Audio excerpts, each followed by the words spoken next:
¿Qué tal? Bueno, bienvenidos, bienvenidas, bienvenides al ciclo de entrevistas del Centro de Estudios Chacabucos. Mi nombre es Romina Nieto y hoy tengo el gusto, el agrado de presentar a una referente ineludible por la lucha de los derechos de las mujeres, la igualdad de géneros, como es Dora Barrancos. Bienvenida, Dora Barrancos. Gracias por estar acá en el Centro de Estudios Chacabucos con nosotros y nosotras. Bueno, muchísimas gracias. Me suena enormemente increíble, ineludible. Soy eludible. No. Felizmente hay muchísimas mujeres que han tomado la posta. Hay un sentimiento generalizado, me parece, entre las mujeres de que es elemental cambiar de vida cuando así lo indique una subjetividad que se ha enardecido lo suficiente como para demandar ese cambio. Es un panorama tan diferente del que teníamos 40, 50 años atrás. Así que bueno, como vamos a hablar de todo esto, quiero decirles que estoy muy feliz de estar con ustedes hoy. Gracias, Dora. Seguramente no hace falta presentación, pero igual debo decir, sos socióloga, educadora, historiadora, investigadora y sobre todo feminista. Así que hoy queríamos aprovechar este encuentro para conversar un poco de lo que estuvo sucediendo, cómo arrancó este año también. Arrancamos el 2025 con un discurso de Javier Milei en carácter de presidente en la conferencia de Davos, hablando de la ideología de género, como él la denomina, mal denominada ideología, y también de la falsa igualdad al recriminar los derechos de las mujeres, de las disidencias, del colectivo LGTBIQ como privilegios. Uh-huh. ¿Qué pensás? Es un crescendo, ¿no? Es decir, él ha subido la apuesta de sí mismo, de alguna manera. Pero está muy envalentonado ese discurso porque se siente con más soporte, en el sentido de que venía del discurso Trump. Entonces venía de la apuesta Trump a demoler lo que en Estados Unidos, y ahora últimamente está un poco de moda entre nosotros, decir el mundo woke, el mundo de los progresistas, de los profeministas. Es un mundo abigarrado que tampoco tiene homogeneidad, pero de todas maneras es la síntesis que usan para decir esto hay que despreciarlo. Así que él venía con ese arranque y se sienta en Davos por segunda vez. Ya el año pasado en Davos también hizo el espectáculo de anunciar lo que por otra parte venía siendo una de las participaciones importantes de su discurso, ¿no? Su manifestación antiderechos de las mujeres, su manifestación despreciativa, inclusive con alusiones muy groseras a los feminismos, a las feministas, a las personas disidentes. Y obviamente creo que la oportunidad de Davos volvió a subirlo a la tarima con ese ímpetu que era un plus porque venía del ascenso Trump a la presidencia. Así que ahí se destapó con más. En realidad él tiene como un figurín.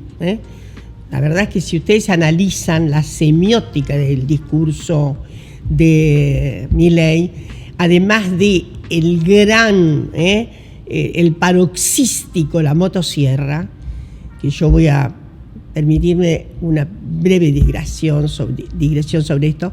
Miren, cuando estábamos en campaña, en el 19, yo advertía, atención, la motosierra no es una metáfora, no es algo que él va a utilizar para cercenar y limitar derechos, no, porque la motosierra tiene, y ahora el presidente Petro de Colombia, le agradezco muchísimo que lo haya dicho.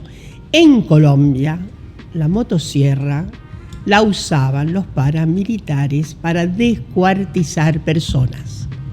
Esa era la máquina. Entonces tiene paradigmáticamente el significado, sobre todo de Centroamérica y demás, en nuestro país pasa tal vez por una perspectiva que no acierta exactamente con este significado letal de la motosierra. Entonces, incluso hay una novela bellísima, sobre el uso, la protagonista escucha el ruido de la motosierra y sale disparando, ¿no? No importa. Entonces, lo que quiero decir es que la motosierra es el elemento sintagmal, por así decir, en el que reúne todo ese propinar destellos exuberantes, de formas tan agresivas y tan contundentes, que eso fue tal vez el motivo de la movilización de mucha gente joven, debo decir también. Dolorosa y paradójicamente es así, ¿no? La exuberancia en esta demolición, esta deconstrucción de todo, en esta motosierra letal, que no impactaba tanto, insisto, con sus aspectos letales, que pueden ser absolutamente vistos en Colombia, sino también por sus aspectos simbólicos de derribar todo lo que se había hecho. En suma, en Davos lo que hizo fue reunir más partes directamente agresivas contra lo que ya había sido una asunción dogmática en él, como corresponde, permitidme decirlo, a las extremas derechas planetarias. Exacto, no es un fenómeno que únicamente se da en Argentina. No es original en esto, la plana no le es original. Desde hace, yo diría, 25 años para acá, tal vez un poco menos, lo he dicho tantas veces y me voy a repetir a riesgo de un plagio lamentable. Las extremas derechas en el mundo han revisado sus programas, etcétera, pero hay un elemento muy novedoso, y es que han incorporado fuertemente dentro de lo que ellos llaman la batalla cultural, término que le han robado a la izquierda, Antonio Gramsci. La batalla cultural es originalmente la batalla contra la hegemonía, pero no importa. Entonces, quiere decir que las derechas han incorporado programáticamente la lucha contra los derechos de las mujeres, la lucha contra los feminismos, la lucha contra lo que llaman aberraciones, que es la idea que está muy ligada a los desarrollos últimos del feminismo, de que en realidad la sexualidad humana va mucho más allá de un orden binario, y eso les parece lo más terrible, lo más abyecto. Dos cosas me parece que precipitan esto. Uno, el terror que tienen estas fuerzas muy patriarcales. Son fuerzas muy patriarcales, muy misóginas, a pesar de que tienen conjuntos femeninos, pero si ustedes observan, la mayoría de sus elementos son masculinos, salvo la experiencia que hay en Alemania. Ustedes saben que últimamente Alternativa Alemana gana con una lideresa mujer. Gana el 20.8%, no nos asustemos mucho. Claro, pero llega a ese porcentaje. Ella es una lideresa mujer y es el caso, por eso digo que hay que combinar un poco. No hay una gran cantidad de cuadros femeninos, sin embargo, se han hecho de mujeres importantes. Giorgia Meloni es un cuadro neofascista histórico. Ella es militante del neofascismo desde que tenía 15 años, pero no es ella no disimula su adhesión al fascismo, no, ella fue militante de una fuerza neofascista. Y el caso también de Francia, con Marine Le Pen, ¿no? Y podríamos encontrar también en España algunas mujeres, pero la fuerza en general, la base de estos programas, de las movilizaciones que surgen de estos programas, suelen ser mayoritariamente los varones. Sí. Esto es lo que ocurrió inclusive con la votación de Milei en la Argentina y lo que está pasando ahora con el rechazo de Milei. En suma, lo que hicieron las extremas derechas en el mundo fue tomar programáticamente, hacer con esto una batalla cultural, la oposición a todas las propulsiones feministas y de las diferencias sexogenéricas. Entonces eso está en el programa de Vox. El programa de Vox es impresionante y hay un cierto copyright que aparece en la Argentina con algunos proyectos de ley. En el capítulo dedicado a familia y demás que tiene Vox en España, creo que se llama 100 puntos para la España viva. Entonces Vox dice ahí en el acápite familia, el artículo número 1 que propone, derogar la ley de violencia contra las mujeres. Es decir, fíjate lo que quiere decir esto, ¿no? Es decir, no hay nada específico en eso. La violencia puede ocurrir en cualquier momento, en cualquier lugar, contra cualquier tipo de ser humano. No se reconoce la especificidad patriarcal, transhistórica, de una violencia que efectivamente tiene características absolutamente ya vistas con toda claridad desde los años 60 para acá, con una, digamos, traducción extraordinaria a nivel internacional, con avances como las convenciones y como un avance tan fuerte como es la Convención de Belén do Pará en nuestra área, en nuestra región.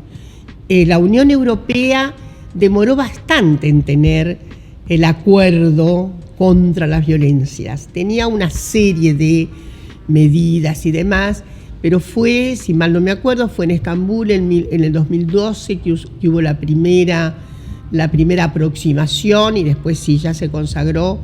La Unión Europea tiene una especie de tratado con relación a... Son violencias que han sido reconocidas en la base misma de los derechos humanos fundamentales. Exacto. Entonces, en la base misma de los derechos fundamentales, una mujer, por el hecho de ser mujer, tiene muchísimas más probabilidades de ser atacada, de ser vituperada, de ser ninguneada, de ser hostilizada, de ser muerta por su condición de mujer, ¿no? Esto es indiscutible hoy día, y por eso se han ganado todas estas leyes. Y bueno, desde luego en la región nuestra tenemos Belén do Pará, cuyo paraguas ha servido para que Argentina tenga la 26485, una ley fundamental que se trabajó entre el 2009 y 2010.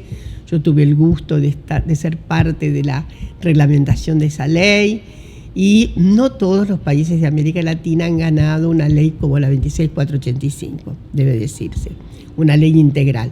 Algunos países cuyos nombres no voy a dar porque puedo ser injusta, todavía están esperando que haya una ley magmática, como sí la que tiene Argentina, la que tiene México, la que tiene Venezuela, la que tiene Colombia, por decir países en donde se ha estructurado con mucha fuerza una estructura jurídica en orden a cohibir y extinguir la violencia contra las mujeres. Y esto es lo que de alguna manera también recurre en las mentalidades que no siempre son muy religiosas. Hay que decir que el paradigma contra la ideología de género, que quieren obviamente asumir contra la perspectiva de género, la ideología de género debe ser combatida porque es íncita esta perspectiva de género, no solamente se corresponden con actitudes que remiten a religiosidad. ¿Está claro? Esto hay que distinguirlo siempre. Es cierto que hay organizaciones religiosas, hay una perspectiva religiosa, etcétera, que insiste en estar contra la ideología de género. Pero tan importante o más son las fuerzas civiles, el civilismo antigénero, no confundir con las estirpes religiosas. Hay un civilismo antigénero, no son gentes que efectivamente comulguen con ningún aspecto de alguna religiosidad, tanto cristiana como no cristiana, en orden a no estar de acuerdo con la ideología de género. Pero podríamos decir, el propio querido Papa a menudo se ha dispuesto a decir, bueno, no es género, está muy iluminada su perspectiva por justamente la cuestión eclesiástica, la cuestión de una teología en donde efectivamente sexo es regente y no género, pero no puede decirse que el Papa sea el enemigo número uno de la perspectiva de género, de ninguna manera. En las últimas oportunidades el Papa ha tenido inclusive manifestaciones amorosas con relación a las disidencias sexogenéricas. Sí. Ha sido un Papa inaugural en la idea de que jamás se podría permitir la excomunica de personas divorciadas, por ejemplo, ¿no? Bueno, en fin. Entonces, sí, sin embargo, hay algunos escalones tipo civilistas, personas que no comulgan con ningún aspecto religioso, que sin embargo adhieren fuertemente a deconstruir, a destruir la perspectiva de género. ¿Por qué? Porque hay una amenaza a la potestad patriarcal. Claro. Y a pesar de que exista gran parte de la sociedad que adhiera, que puede coincidir con los dichos de Javier Milei y de sus funcionarios también, a pesar de eso tuvimos el 1 de febrero una fuerte reacción de gran parte de la sociedad en nuestro país como forma de demostrar su repulsión a estos dichos tan violentos por parte de Javier Milei. Eso fue extraordinario, porque ahí hubo una reacción exactamente como la que pintas, una reacción societal de abajo. Sí. Esto es insoportable. Aún por una razón, yo digo bastante elemental, vivo diciéndola. Hoy no hay ninguna rama familiar en que está exceptuada de tener una persona disidente en materia de sexualidad. Por supuesto que es una apuesta demográfica, ¿no? Pero estoy absolutamente segura de que además los avances hechos por Argentina en la materia, la ley de identidad de género, matrimonio igualitario, han derretido bastante las banderas simbólicas, sobre todo simbólicas. Hoy es muy común que una niña, un niño de 16, 15 años, que antes todo esto era materia de debajo de la alfombra, le pueda decir a sus padres con tranquilidad, ¿saben qué? A mí me gusta una chica, ¿saben qué? A mí me gusta un chico. Y digo, hay algo que ha cambiado muchísimo, sobre todo en hogares, aún en hogares populares, no es solamente los sectores medios. Nos falta investigación sobre eso, pero algunos conatos investigativos nos dicen que se ha puesto porosa la mentalidad argentina en términos de aceptación, digámoslo así. Aceptación no es el término, pero de no significar una agresión tremenda para la criatura en cuestión.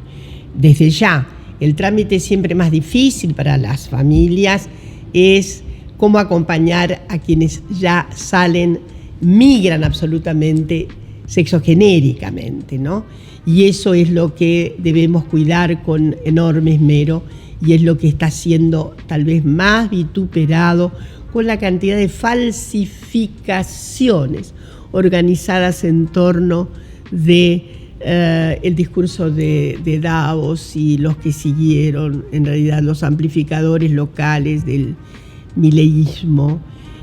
No existe tal cuestión, no se permite el cambio hormonal, así lo sugiere una niña de 11 años, eso es imposible, no existe tal cosa. Es más, podría decir que sobre todo los grupos que trabajan con les adolescentes que están tramitando, están queriendo un tránsito y demás, son muy prudentes. Yo conozco 2 fundaciones muy prudentes, sobre todo son muy buenos acompañantes de las criaturas en cuestión, pero también del núcleo familiar. Dan consejos muy acertados, con equipos muy afiatados. No es una improvisación. Hay un orden de psicólogas, psicólogos, en fin, trabajadores sociales, etcétera, gente de derecho, que algunas fundaciones tiene, etcétera, que va acompañando ese detour, digamos, pero que no tiene nada que ver con imponer, hacer que inclusive la primera manifestación de un sujeto menor, de un adolescente, sea inmediatamente transportado al cambio hormonal. Eso no existe, eso está impedido. Sí, incluso por el Código Civil, y justamente estas asociaciones y las familias respetan lo que es la capacidad progresiva de los adolescentes en cuanto a materia de derechos, en cuanto a su capacidad de decidir sobre su propio cuerpo, pero aún así, tanto los funcionarios y como Javier Milei insisten en comunicar, desinformar también. Las falsificaciones. Exacto, constantemente. Asimismo sucedió con la figura del femicidio, hablando como si fuese un privilegio que tiene la mujer ser simplemente tratada normativamente como una minoría, y justamente reduciéndolo solamente a las mujeres, cuando en realidad el artículo abarca otras minorías. El artículo 80 nuestro, la verdad es que está muy bien tramado desde el punto de vista jurídico. Está muy bien tramado. Nuestro artículo 80 del Código Penal en ningún momento habla de femicidio ni feminicidio, no había ninguna necesidad de hacerlo, aun porque había una cuestión que la vamos a dejar, un cierto debate sobre el sentido último semántico de femicidio, feminicidio. Lo que sí debo decir que fue una adaptación del inglés, ¿no?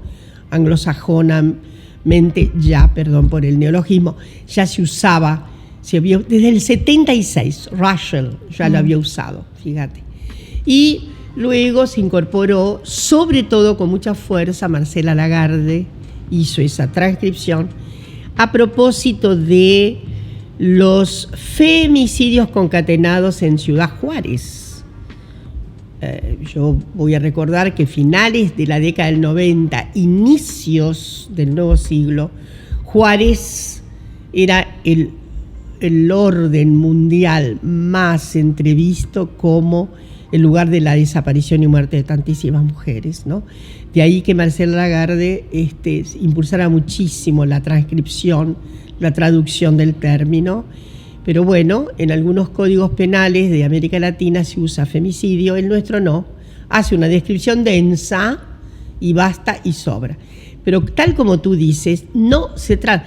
Dado que la alta exposición, el alto riesgo lo sufren las niñas, las mujeres, mucho más, comparativamente, y además porque efectivamente se la mata por una cuestión generalizada. Bueno, voy a hacer entonces un repaso del artículo 80 del Código Penal que, insisto, tiene una técnica muy, muy interesante, porque obviamente la maximización de la pena por el homicidio ocurrido contra una mujer se extiende en realidad a todos los crímenes de odio. También son pasibles de ser muy punidos, altamente punidos, los crímenes que se cometen en relación a odio por la orientación sexual, odio por la etnia, odio racial, odio que tiene que ver con, la discrepancia genérica. Entonces, y ha habido aplicaciones inclusive notables de nuestro código a propósito de la caratulación como crimen de odio. Especialmente recuerdo al travesticidio de Diana Zacayán, ¿no? Así que debe pensarse que no es solamente la acción mortal contra las mujeres, sino contra personas que tienen alta capacidad de riesgo por su situación étnica, sexual, racial, etcétera, etcétera. Y habiendo discutido todo esto, charlado este contexto, ¿qué esperás, Dora, de este 8 de marzo? Bueno, este 8 de marzo no es como los 8 de marzo sobre todo que hemos vivido desde la recuperación de la democracia. Es un 8 de marzo que es desafiante. Desafiante porque están en riesgo todos los derechos humanos en general, y porque se ha despreciado olímpicamente el significado profundo que tiene para toda, yo diría, la sociedad argentina, la idea de justicia social con justicia de género. Entonces, la revocación de estos principios nos obliga a que este 8 de marzo sea una demostración en todo y cualquier lugar del país de las insurgencias femeninas que protestan, que gritan, que declaman y que reclaman por la vuelta al significado profundo de la procura de equidad y de igualdad. No cejaremos. Este 8 de marzo tenemos una cita formidable. Que nos escuche el planeta. Vamos a reivindicar con todas las fuerzas nuestra capacidad de resistencia para que vuelvan, para que nos devuelvan los derechos pisoteados, pero no solo los derechos de las mujeres, de las disidencias, de las otredades, los derechos humanos que estamos perdiendo todos los días. Excelente. Gracias, Dora, por haber participado de este ciclo. Gracias por haber venido al SECH y haber manifestado estas palabras. Ojalá esto sea así. Este 8 de marzo copemos las calles y que la sociedad argentina demuestre de una vez por todas la importancia por la lucha de la igualdad de género y de la lucha por los derechos de la mujer. Tenemos que hacer una pequeña aclaración. Lamentablemente esta entrevista fue grabada el 5 de marzo y, como sabrán, hubo una gran cantidad de cortes de suministro de energía eléctrica, 500.000 usuarios afectados sin luz, y el SECH no fue la excepción. Así que una entrevista que teníamos pautado que dure aproximadamente entre 40 y 50 minutos se tuvo que ver acortada. Igual no queremos dejar de agradecer a Dora su buena predisposición, su buena voluntad al cambiar de locación y tratar de finalizar esta entrevista.